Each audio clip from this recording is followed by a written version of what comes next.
The year is 1945. World War II ends with mushroom clouds over Japan and Europe reduced to ash and rubble. The global order is being rewritten. Soviet forces occupy Eastern Europe.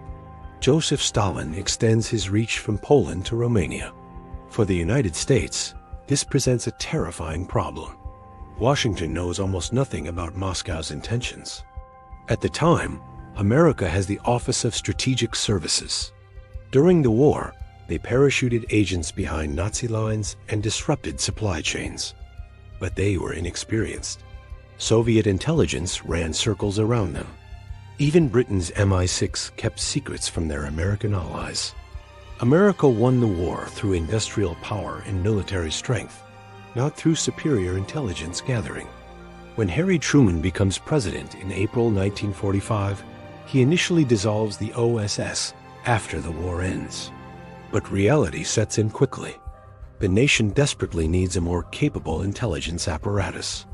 In Washington's corridors of power, a new determination emerges.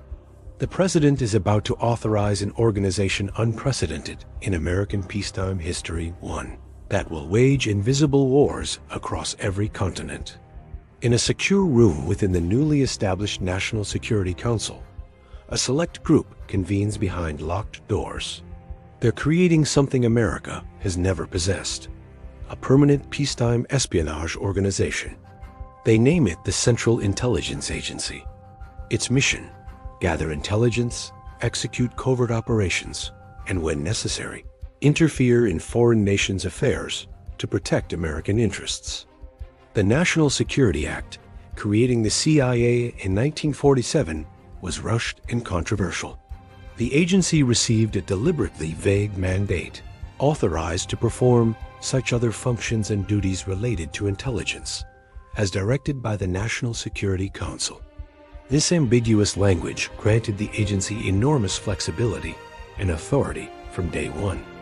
The vision is ambitious: a global network of operatives and informants, covert action teams capable of removing governments, propaganda operations to influence foreign populations, and an intelligence service answering directly to the president, not Congress or the American people. But there's a problem. This kind of power requires massive funding, and requesting it openly would invite questions the founders cannot answer. Soon, an opportunity emerges that will provide the CIA with virtually unlimited resources.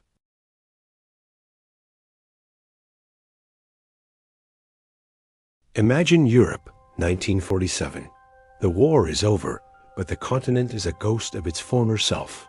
Cities lie in ruins, industries are shattered, and millions of people are homeless, hungry, and desperate. In this power vacuum, the threat of communism looms large, preying on the suffering and promising a new order.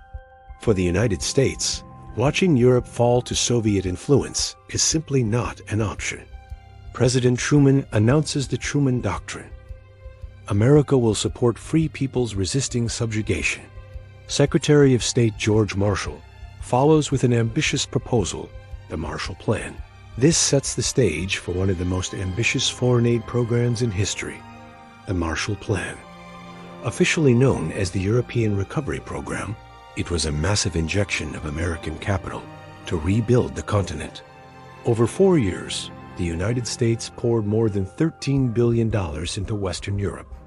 That's over $150 billion in today's money. This aid was a lifeline. It funded massive shipments of food to feed the starving, fuel to power what was left of industry, and brand new equipment to rebuild factories from the ground up. It was a monumental effort to reconstruct not just buildings, but entire economies and societies. But there was another layer to the Marshall Plan, one that operated in the shadows. Buried within the legislation, a secret provision was made. 5% of all Marshall Plan funds, a staggering sum of roughly $685 million at the time, was quietly diverted to a newly formed, little-known agency, the CIA. This secret fund became the war chest for a covert battle against communism. What was this money used for? This wasn't for bricks and mortar. It was for a clandestine war of influence. The CIA used these funds to interfere in critical European elections, ensuring pro-American candidates had the advantage. They secretly bribed influential politicians to sway their allegiance away from Moscow. The money also went to supporting anti-communist labor unions, breaking the grip of Soviet-backed organizations on the workforce. And of course, a significant portion was spent on sophisticated propaganda campaigns, using newspapers, radio broadcasts, and cultural events, all designed to promote democratic ideals and paint a grim picture of life under Soviet rule. But having a massive budget didn't guarantee victory. The Soviets were masters of espionage and infiltration, with deep and sophisticated networks already established across Europe. The CIA, flush with cash, but still in its infancy, was stepping into a high-stakes game against a seasoned opponent. The money gave them a fighting chance, a seat at the table in this shadow war for the future of Europe. But the struggle ahead would demand far more than just dollars. It would require cunning, courage, and a willingness to fight fire with fire.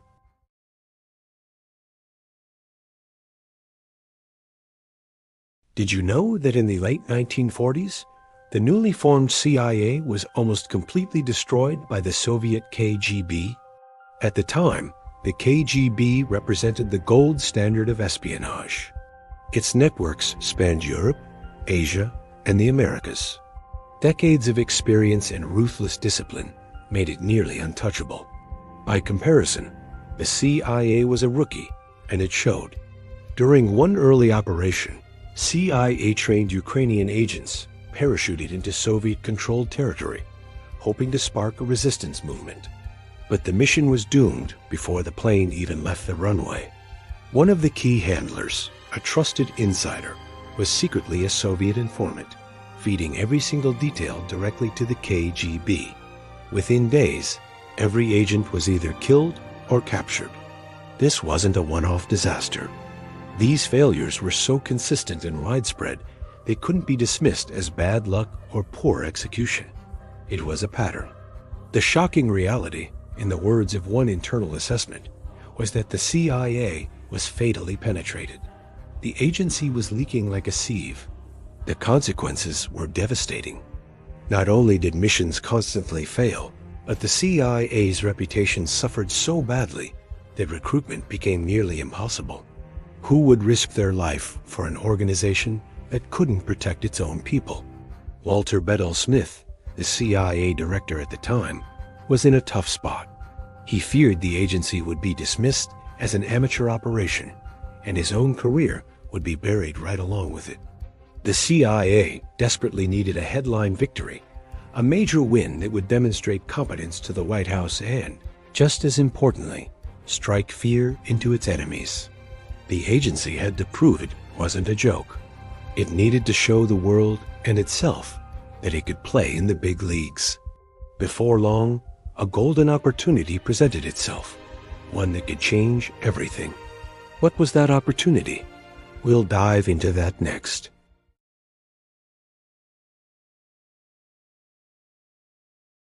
The year is 1953. Iran sits at the center of Cold War geopolitics. Prime Minister Mohammad Mossadegh has just nationalized the Anglo-Iranian oil company, stripping Britain of its lucrative control.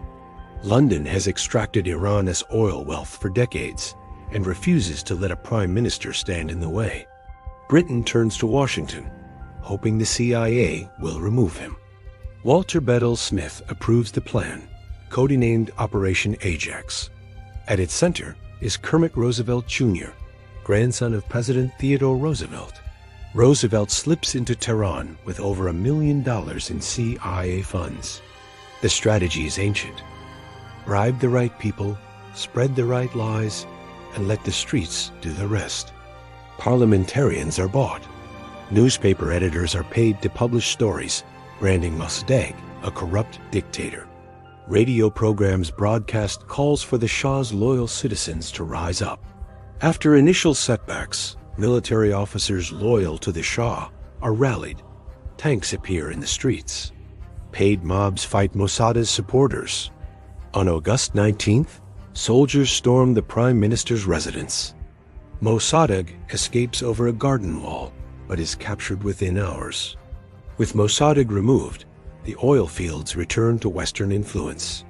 In Langley, the coup is celebrated as a masterpiece, a textbook covert operation. The Iran coup was clean, decisive, and swift. But overthrowing a democracy for oil established a dangerous precedent. They planted seeds of chaos that would eventually return to haunt America.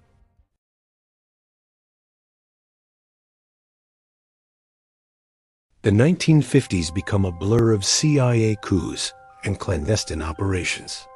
In Guatemala in 1954, the agency topples President Jacobo Arbenz using a toxic cocktail of propaganda, hired mercenaries, and crushing economic pressure. It was a dark success, but not every operation went according to plan. Far from it. In Indonesia, a messy attempt to destabilize the charismatic leader Sukarno completely collapses, leaving the agency with egg on its face. In Cuba, early plots to undermine a young Fidel Castro fizzle out, going absolutely nowhere. And behind the Iron Curtain, in Eastern Europe, the CIA's most ambitious operations are systematically dismantled by the KGB, sometimes before they even get off the ground. It was a harsh lesson.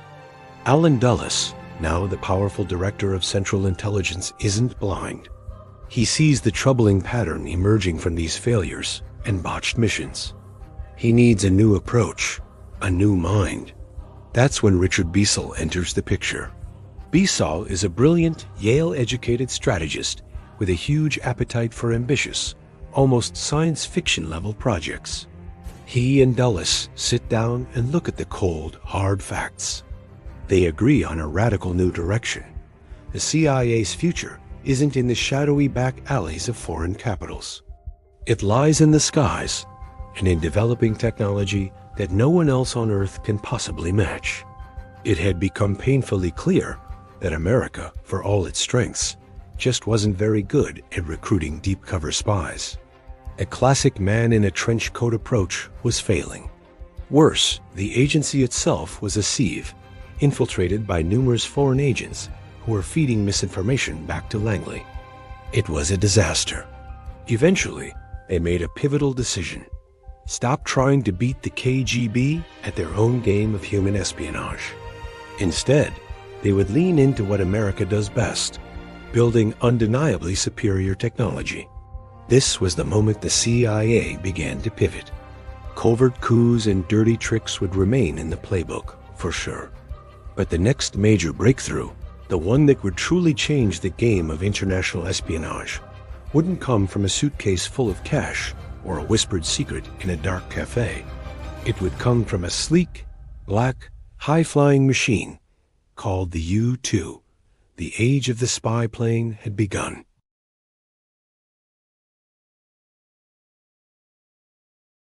In the early days of the Cold War, spying on the Soviet Union was a deadly gamble. The best America had were modified bombers and fighter jets. But these planes had a fatal flaw. They flew low enough for Soviet radar to spot, slow enough for their interceptors to catch, and were so vulnerable that a single missile could end the mission and the pilot's life. By the mid-1950s, this simply wasn't good enough. The Soviets were secretly building nuclear sites, and Washington needed eyes on them immediately. This urgent need sparked a secret partnership. Allen Dulles at the CIA joined forces with the Air Force. Richard Biesel was put in charge as the project chief, and the task of designing a revolutionary new aircraft fell to Lockheed's legendary Skunk Works, led by the brilliant engineer Kelly Johnson. Their creation was something out of science fiction. The U-2. This wasn't just any jet. The U-2 was designed to fly at an astonishing 70,000 feet, far higher than any Soviet fighter or missile could reach at the time. It looked more like a glider than a plane, with enormous sailplane-like wings stretching over 100 feet. This unique design gave it the lift it needed to cruise gracefully in the thin air of the stratosphere. Tucked into its belly were powerful cameras, so advanced They could photograph an object just 2 feet wide from 13 miles up in the sky. Its incredible range meant it could soar across the Soviet heartland and return, all without refueling. Think about that for a moment. This wasn't just an airplane. It was essentially a spy satellite with a pilot. The Soviets were baffled. They could see the mysterious blip on their radar screens, a ghost haunting the edge of space, but they were powerless to touch it. Every single mission brought back priceless rolls of film, data that redrew the maps in the Pentagon and the White House. The U-2 spy plane was a monumental technological triumph for the CIA. Before its existence, estimates of Soviet military strength were often based on guesswork and scraps of information, not hard intelligence. The U-2 changed everything. It was designed to provide the crucial, undeniable proof needed to challenge assumptions and reveal the truth. It gave the United States an unprecedented advantage in the high-stakes chess game of the Cold War.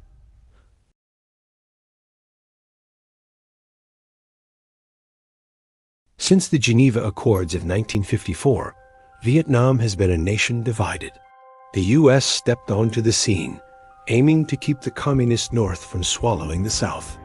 Officially, America was just an advisor. But behind the curtain, the CIA was already pulling the strings. High above, the U-2 spy plane glided over North Vietnam and Laos. It wasn't just taking scenic pictures. It was mapping vital supply routes, pinpointing troop concentrations, and tracing the winding lifeline known as the Ho Chi Minh Trail. These photographs weren't for a scrapbook. They became the blueprints for covert strikes, marking targets for a war fought in the shadows. And this shadow war spread like wildfire.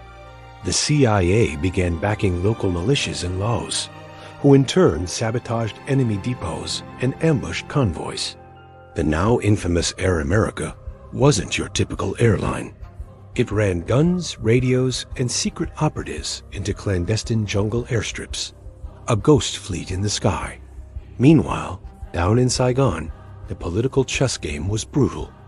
Enemies of the U.S.-backed leaders were methodically bribed, blackmailed, or simply eliminated. Of course, all these covert actions needed funding, lots of it, and the CIA's sources weren't always clean. The money flowed through channels the public would never see. Secret black budgets, vast foreign currency reserves, and even illicit streams that ran deep and dark. In Laos, for example, Hmong fighters were armed and paid to protect lucrative opium fields. In neighboring Cambodia, the quiet trafficking of heroin funded operations the State Department would never, ever acknowledge. This was a war financed by secrets and vice, a far cry from the official narrative. By the mid-1960s, on the surface, the strategy seemed to be working. Enemy supply lines were disrupted, their leadership was thinned out, and South Vietnam was granted a few more precious years of survival. But this was just the calm before the storm. The simmering conflict was about to explode into a full-scale war, dragging America into a quagmire that would ultimately cost far more than any secret black budget could ever cover.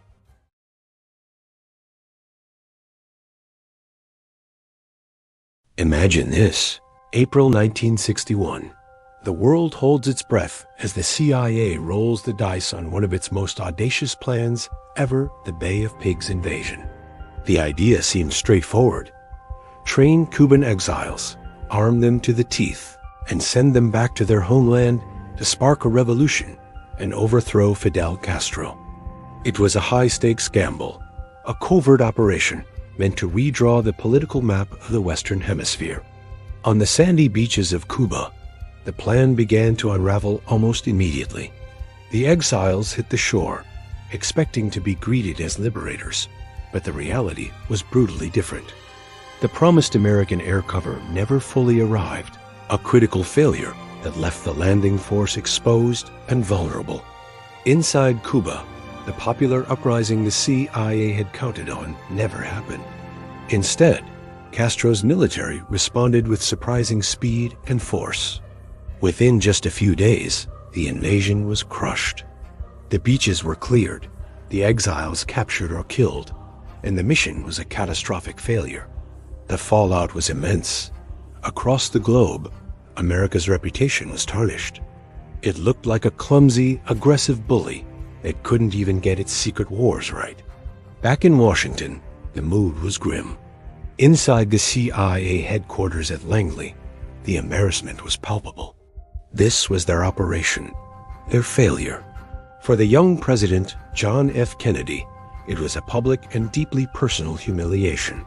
He was furious, more agitated than his closest aides had ever seen him. The CIA had led him into a disaster. Kennedy learned a harsh lesson. He would later confide that the experience taught him to never again blindly trust the advice of his top military brass or the intelligence community. The Bay of Pigs was a searing, humbling defeat. But did it stop Washington's crusade against communism? Not for a second. The core mission remained unchanged. Halt the spread of Soviet influence, no matter the cost. And with Cuba now a fortress, the agency's eyes and America's covert war turned south towards a new target, Chile. The game was far from over.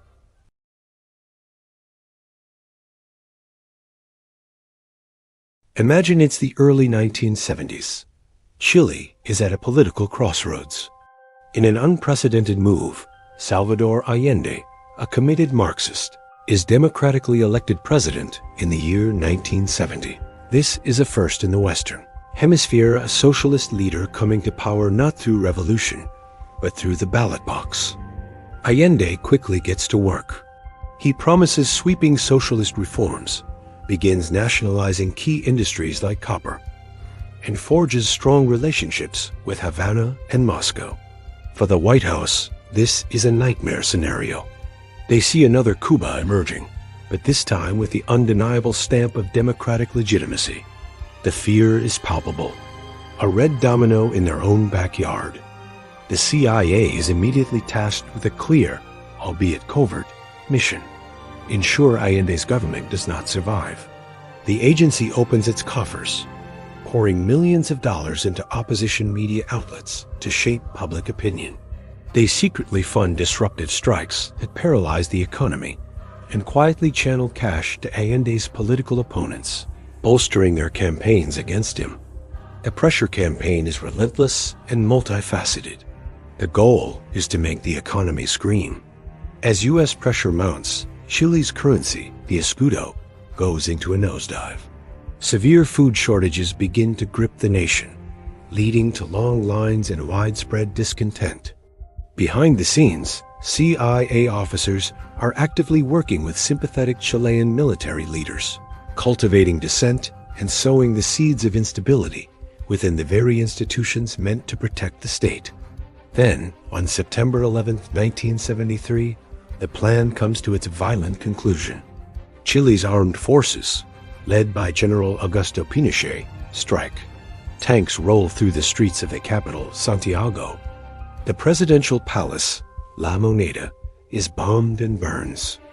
Allende is found dead inside. Pinochet seizes power, and a dark chapter begins. He ushers in a brutal 17-year military dictatorship. This era is marked by systematic torture, thousands of forced disappearances, and the ruthless repression of any and all dissent. In Washington, there's a collective sigh of relief. From their perspective, the mission was a success. Chile is firmly back in the anti-communist camp. But the price of this geopolitical victory is paid in Chilean blood, and the world takes notice of the brutal cost of Cold War intervention.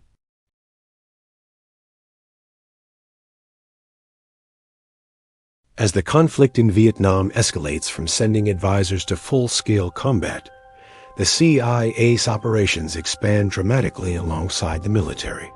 They take on a huge role, training South Vietnamese forces, running the controversial Phoenix program, and secretly waging war in neighboring Laos and Cambodia. The Phoenix program was the CIA's major push during Vietnam to dismantle the Viet Cong from the inside out. They built vast intelligence networks, inserted agents deep into enemy territory, and directly targeted key individuals. The problem? These tactics were so brutal and messy, they left a permanent stain on America's reputation, raising serious questions about the ethics of war. But Vietnam wasn't the CIA's only battlefield. Back at home, the agency crossed a prohibited line, beginning to secretly target domestic opinion. They started funding student groups, influencing journalists, and steering cultural organizations toward anti-communist viewpoints. Covert money flowed into magazines, art exhibits, and even civil rights groups that the agency believed it could manipulate. This brings us to one of the most infamous operations in the agency's history, Project MK-Ultra.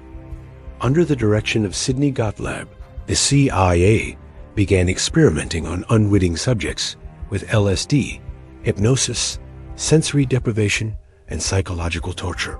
The ultimate goal? Mind control. The CIA dreamed of creating a drug that could make someone commit unspeakable acts and wake up the next day with no memory of what they had done. They were heavily researching brainwashing, mind control, and the creation of what they called Manchurian candidates. People who could be programmed to carry out specific missions, like assassinations, without their conscious knowledge. It was a dark chapter that pushed the boundaries of science and morality far beyond any acceptable limit.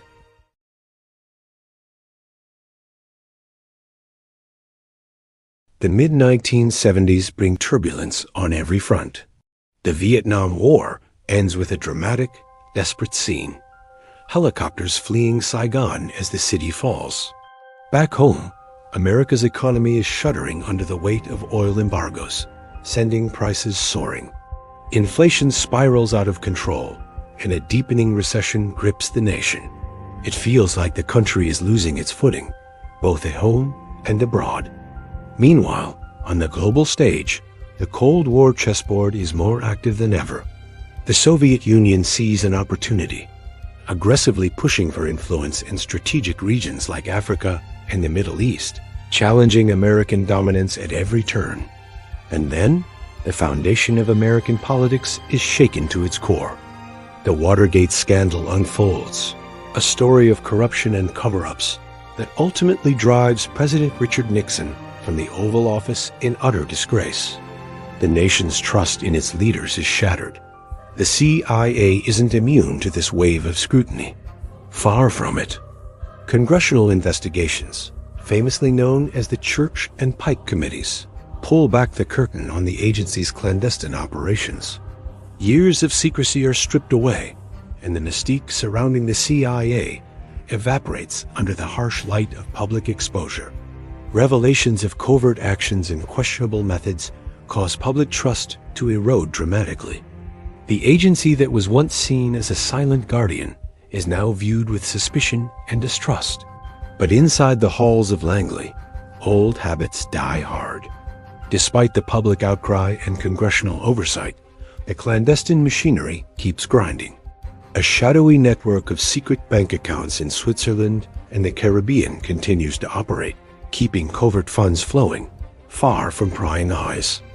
Shell companies, existing only on paper, are used to mask a web of illicit activities, arms deals, strategic bribes, and political payoffs to influence foreign governments. These secret financial channels are the lifeblood of the agency's hidden world. In the shadows, these secret bank accounts are more than just a financial safety net for off-the-books operations. They are a weapon, a tool of covert power ready to be deployed. And soon, they will be used to bankroll an operation of such staggering scale that it will explode into a monumental scandal, shaking the very foundations of the intelligence community once again. And along the way, this operation will reopen an old, dirty, and dangerous doorway, the CIA's deep and troubling entanglement with the global drug trade.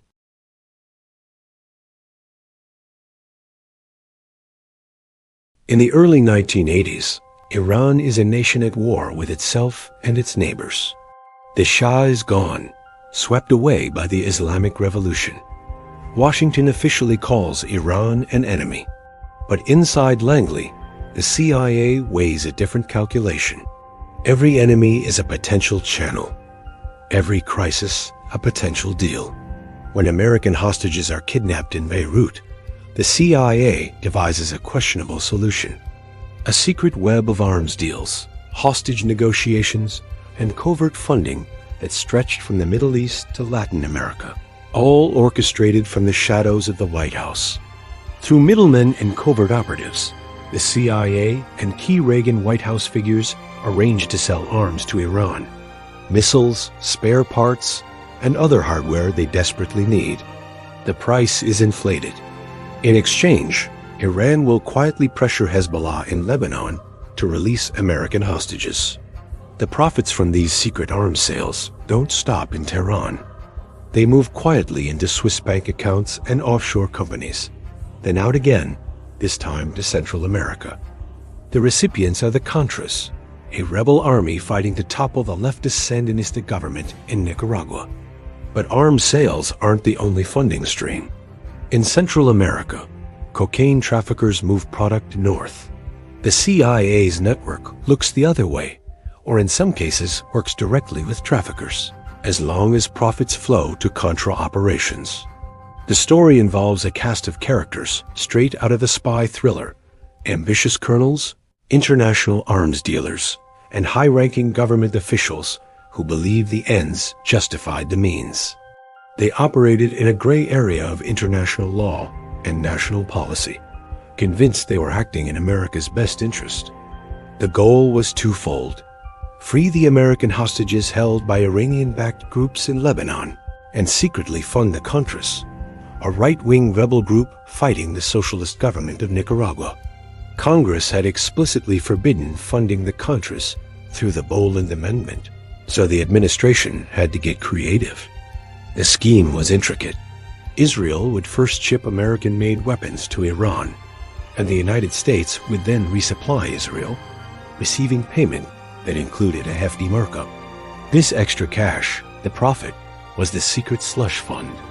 It was funneled through a network of shell corporations, managed by CIA operatives, and eventually ended up in the hands of the Contra rebels in Nicaragua.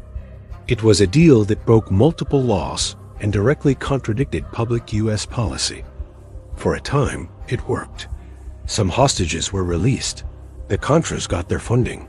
But secrets this big rarely stay buried forever. When a plane carrying supplies for the Contras was shot down over Nicaragua and a Lebanese magazine exposed the arms for hostages deal, the entire house of cards came tumbling down. The scandal rocked the Reagan administration to its core, leading to congressional investigations and the indictment of several officials. What comes next is a money scandal so huge, it makes Iran-Contra look like pocket change.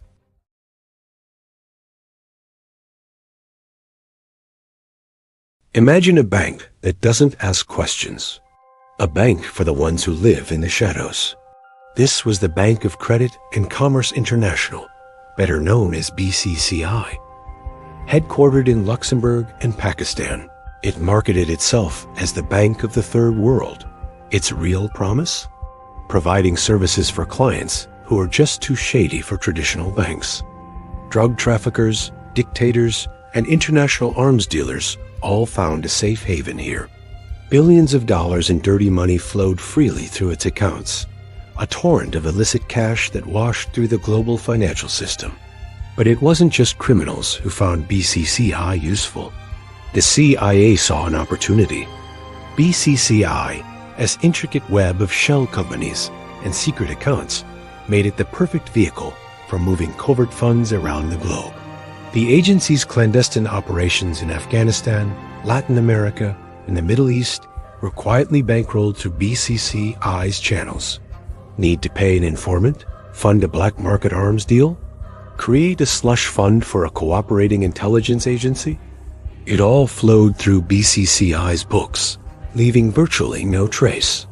This was the shadow banking system that powered the hidden wars of the Cold War. But by the late 1980s, the world started to catch on. The walls began to close in. Regulators grew suspicious that BCCI wasn't just corrupt, It was a full-blown criminal enterprise operating on a global scale. The scale of the fraud was staggering, and the evidence was becoming undeniable. Then, in 1991, it all came crashing down. In a massive, single-coordinated sweep, authorities in 7 different countries simultaneously raided and shut down BCCI. The aftermath was a storm of investigations.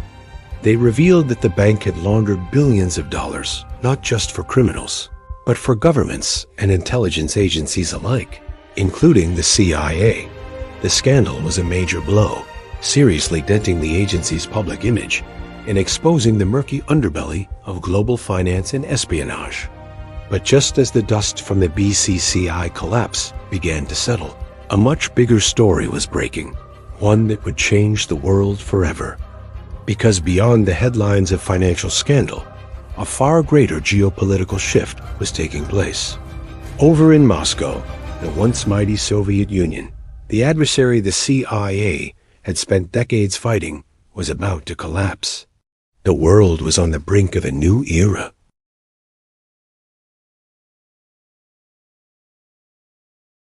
December 25, 1991. The world watches as the red flag, emblazoned with the hammer and sickle, is lowered from the Kremlin for the last time. After nearly half a century of tense global standoff, the Soviet Union is no more. For the Central Intelligence Agency, this should have been the ultimate victory.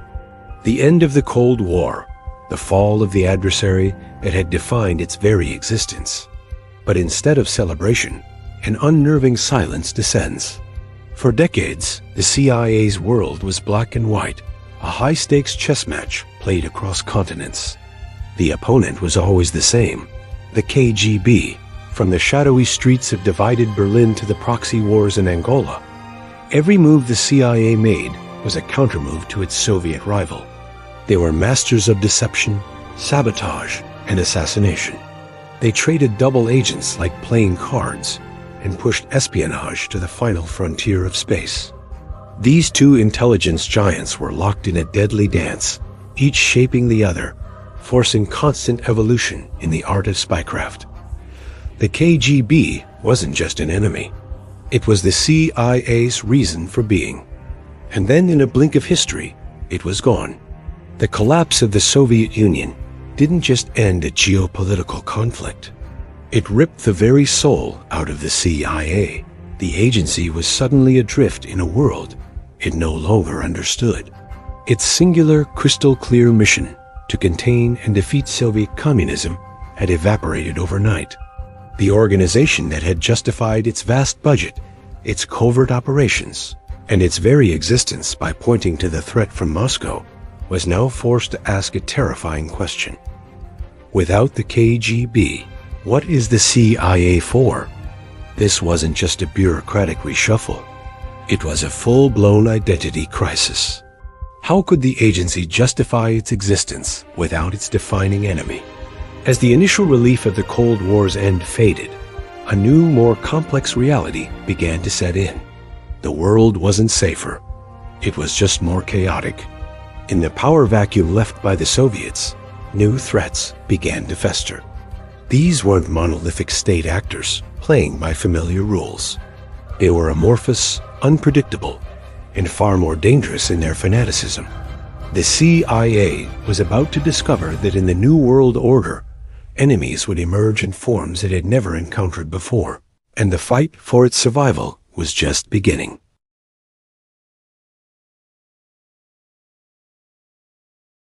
The Soviet Union has vanished, leaving the United States as the world's sole superpower. It feels like a new dawn. Former Eastern Bloc nations, once behind the Iron Curtain, are now rushing to join NATO and the European Union. A new era of cooperation and open markets is taking hold. Trade flows across borders at an unprecedented speed, connecting economies and people like never before. And at home, the internet is just beginning its incredible transformation of our daily lives, from how we shop to how we communicate. The 24-hour news cycle, once dominated by the threat of nuclear war, now celebrates a new era of prosperity instead of conflict. it feels like we finally won.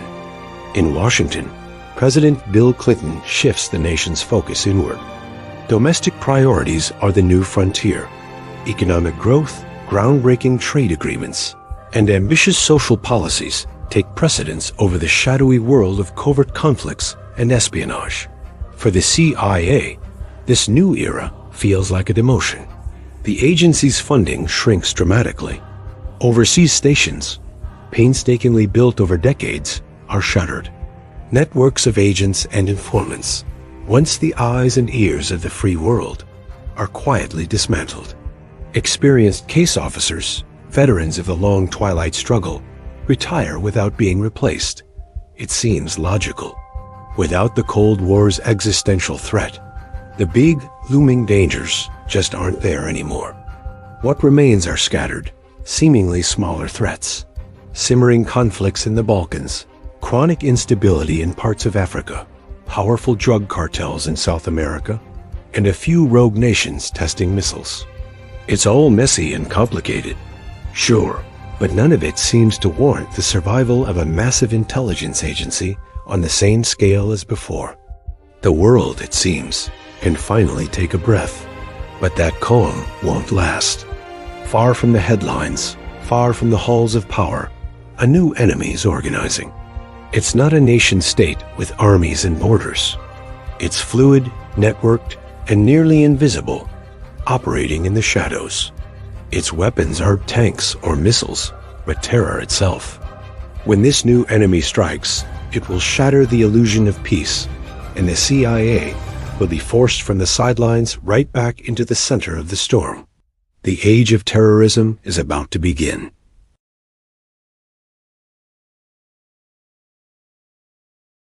In the mid-1990s, far from Washington's attention, Osama bin Laden builds his army. From the mountains of Afghanistan to training camps in Sudan, he recruits fighters, trains them in guerrilla warfare, and feeds them a vision of global jihad. His network, Al-Qaeda, grows in the shadows while the CIA struggles with budget cuts and shifting priorities. The CIA has multiple opportunities to eliminate him. Chances to kill or capture bin Laden slip away. Missed strikes, flawed intelligence, political hesitation. Each failure is a lesson, not for the agency, but for bin Laden, who learns just how far he can push. By the late 1990s, bin Laden is no longer a lone extremist. He commands a disciplined, well-funded network with cells in the Middle East, Africa, Europe, and even inside the United States. Al-Qaeda connects with other groups, Hezbollah, Hamas, Jemaah Islamiyah, forming a loose web of militants with shared goals. It's a decentralized but deadly alliance, operating under the radar of Western intelligence. While the world celebrated the end of the Cold War, a new, more elusive threat was quietly taking shape, preparing to challenge the global order in ways no one could yet imagine. Then come the attacks. The U.S. embassies in Kenya and Tanzania are bombed. The USS Cole is attacked in Yemen. Each strike is deadlier, more daring, more coordinated. For the CIA, it's a grim development, but also a revival. The perception of a peace dividend following the Cold War proves short-lived. This growing threat puts immense pressure on the agency, which is still struggling with internal problems, including a lack of personnel and outdated technological capabilities. Terrorism puts intelligence back at the center of national security. Budgets increase, new operations get approved, but no one truly sees what's coming. In secret, bin Laden plans a strike unlike anything the modern world has witnessed. It will not just kill, it will shock, paralyze, and change history in a single morning.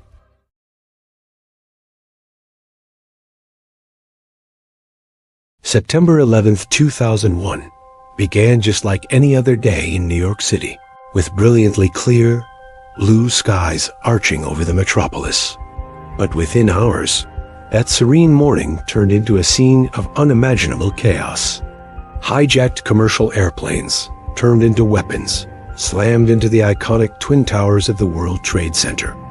The impacts were devastating, erupting in massive fireballs and thick, dark smoke that scarred the skyline and could be seen for miles. The horror wasn't confined to New York. Soon after, another hijacked jet tore a fiery gash into the side of the Pentagon in Arlington, Virginia, the very heart of the nation's military command. And out in the skies over rural Pennsylvania, a fourth plane was headed for another target in Washington, D.C. On that flight, a group of heroic passengers and crew learned what was happening and made the ultimate sacrifice. They fought back against the hijackers, forcing the plane to crash into a field in Shanksville, preventing even more loss of life. Back in New York, the world watched in disbelief as the mighty towers, symbols of American economic power, burned intensely. Then, in a thunderous roar of collapsing steel and concrete, they fell. First the South Tower, then the North, disappearing into a monstrous cloud of dust and debris that swept through the streets of Lower Manhattan. When the dust began to settle, the scale of the tragedy was staggering. Nearly 3,000 innocent lives were extinguished in a matter of hours. In the wake of the attacks, a stunned America was plunged into a state of profound grief, but also a burning fury. The nation was wounded, and the demand for answers and justice was immediate and overwhelming. For the Central Intelligence Agency and the entire U.S. government, the path forward became brutally, absolutely clear. The mission was now singular and all-consuming. Find the enemy responsible for this heinous act, wherever they were hiding, and bring them to justice. The hunt had begun.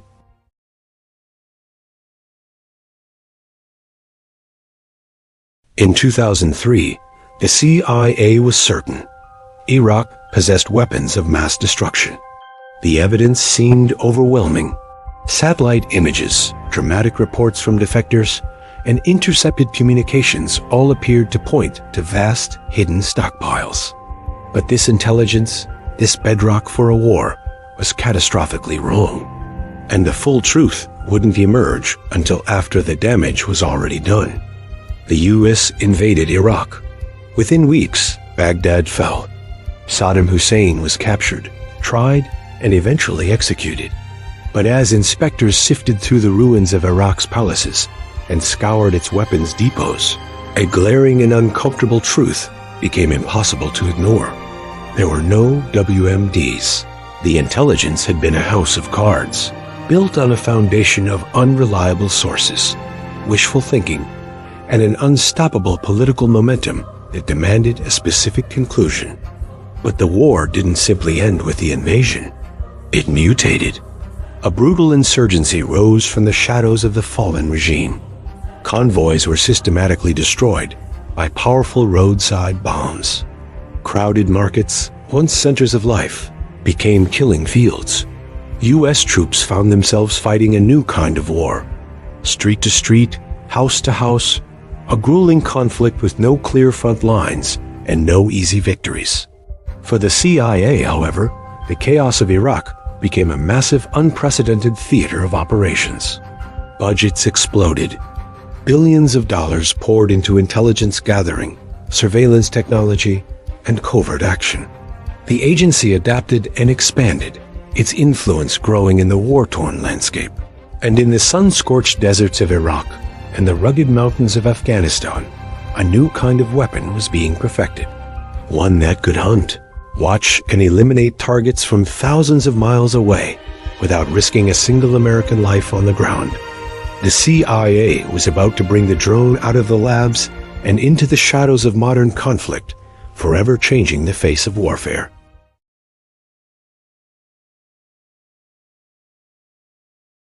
In the old days, assassinations were messy. Special forces raids, car bombs, bribes to local warlords, all risky, all expensive, all leaving trails. The CIA wanted something cleaner, faster, and more cost-effective. After September 11th and during the Iraq War, this need became urgent. Al-Qaeda's leaders vanished into mountain hideouts, and traditional methods couldn't reach them without massive costs in lives and money. That's when the breakthrough happened. An eye in the sky that could not only observe the target, but eliminate it instantly. The CIA's drone program was born in the shadows, built in partnership with the U.S. Air Force. Early models were simple surveillance platforms. Then came the Leap, arming them. The Predator drone, fitted with AGM-114 Hellfire missiles, became both scout and assassin. The MQ-9 Reaper took it even further. It was bigger, faster, and had a longer range. It can loiter over a target for 24 hours, watching every move. Its cameras can read license plates from miles away, and infrared sensors pierce through night and clouds. Satellite links mean a pilot can be sitting in Nevada while striking targets in Pakistan. One operator can watch, track, and destroy without ever setting foot in enemy territory. For the CIA, this was revolutionary. Precision strikes without risking agents. A war without orders. A kill list that could be executed within minutes, anywhere on Earth. In Yemen, a convoy erupts in flames. In Pakistan, a compound vanishes under a plume of smoke. In Somalia, militants scatter, but the missile is faster. Each strike is recorded, logged, and filed away. Proof of a kill executed thousands of miles from the trigger. The CIA hails the program as a precision tool, eliminating high-value targets without risking a single American life. Names vanish from the most wanted list. Plots die before they're born. But there's one man who has evaded CIA detection for nearly a decade. Not even the most advanced drones have been able to locate his whereabouts. Until now.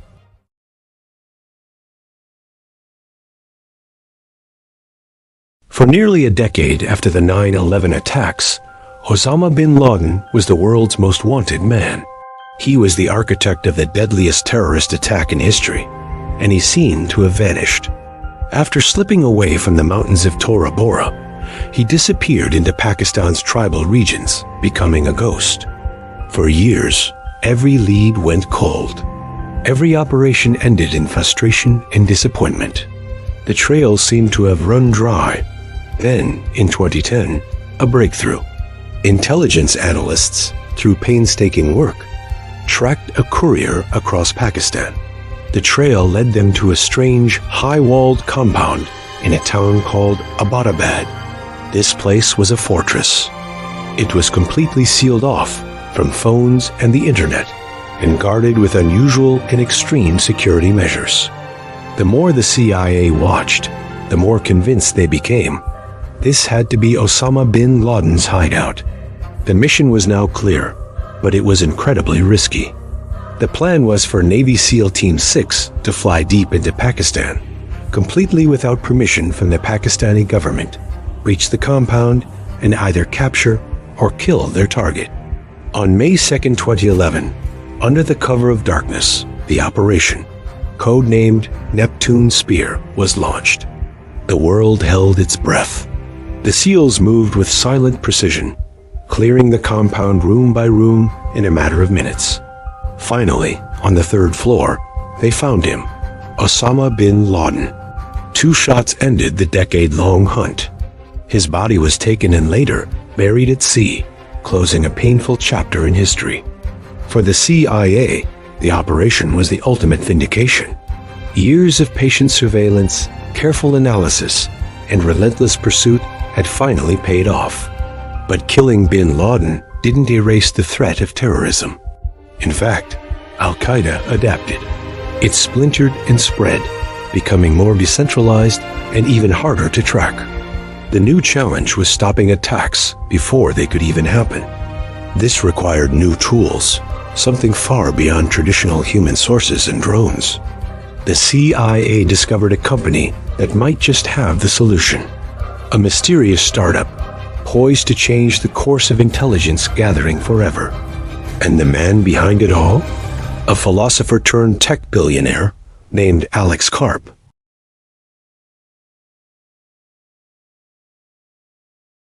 Alex Karp grows up in Philadelphia in a Jewish family. His father is a pediatrician, his mother an artist. He studies social theory, earns a PhD from Frankfurt and never imagines running a spy tech company. In 2003, CARP teams up with Peter Thiel, the PayPal co-founder. Thiel has an idea. What if Silicon Valley's technological power could be aimed at national security? What if software could find terrorists the way search engines find websites? CARP, with his outsider's perspective and fierce curiosity, is the perfect partner. Together, they create Palantir, named after the all-seeing stones from Tolkien's Lord of the Rings. The CIA takes notice. Through its venture arm, In-Q-Tel, Langley invests early. Palantir's engineers work side by side with intelligence analysts, refining tools to track financial flows, communication networks, and movement patterns in real time. Palantir's real power is connecting dots. It ingests everything: phone calls, travel logs, bank transfers, even live drone footage, and weaves it into a single living map. Suddenly, analysts can see the hidden web: who's connected to whom, where money is flowing, and where the next strike might occur. For the CIA, this changes everything. Operations move faster. Targets are identified in hours instead of months. Terrorist cells are dismantled before they act. Drug cartels lose their anonymity. Even safe houses in crowded cities are exposed by patterns no human could detect unaided. With Palantir, the CIA doesn't just respond to threats, it anticipates them. The battlefield is no longer defined by geography. It's defined by information. And whoever controls information wins.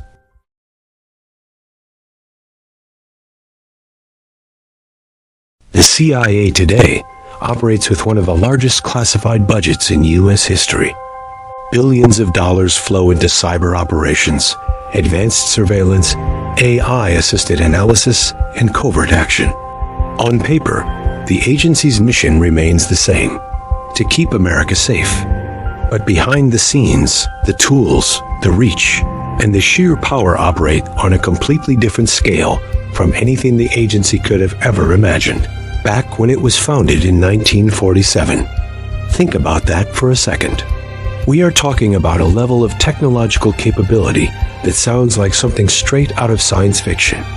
Recent leaks and in-depth reporting have given us a glimpse into this new world. We're seeing hints of new offensive cyber capabilities, a massive expansion of drone operations, and deeper, more integrated partnerships with the biggest tech companies in Silicon Valley. The line between government intelligence and private technology is becoming increasingly blurred.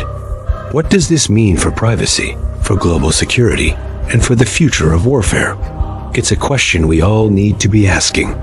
The war in Ukraine marks another significant shift. The CIA is once again deeply involved in a proxy conflict, but the methods are thoroughly modern. They are providing critical intelligence, real-time targeting support, and training for Ukrainian operatives, all of which have been crucial on the battlefield. This isn't just about supplying weapons, it's about supplying information superiority. This conflict has become a real-world testing ground for 21st century intelligence tactics, and the whole world is watching the results unfold. But as significant as that is, another rival looms even larger on the horizon: China.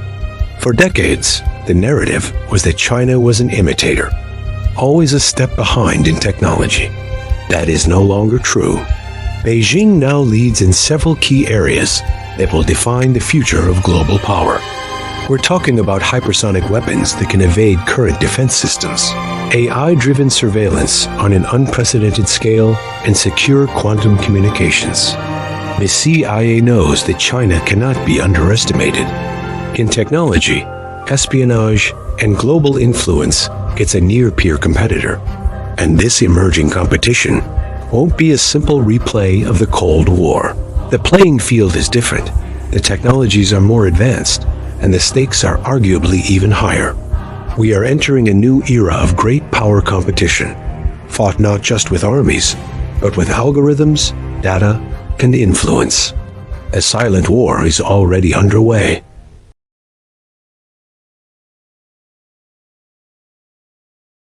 Looking back, the CIA has been everything: saboteur, kingmaker, innovator. It has toppled governments, eliminated targets, and manipulated information on a scale no other agency in the world could match. From the jungles of Vietnam to the deserts of the Middle East, its covert operations have shaped the course of modern history. They've been the unseen hand, the silent partner, the shadow pulling the strings behind the world stage.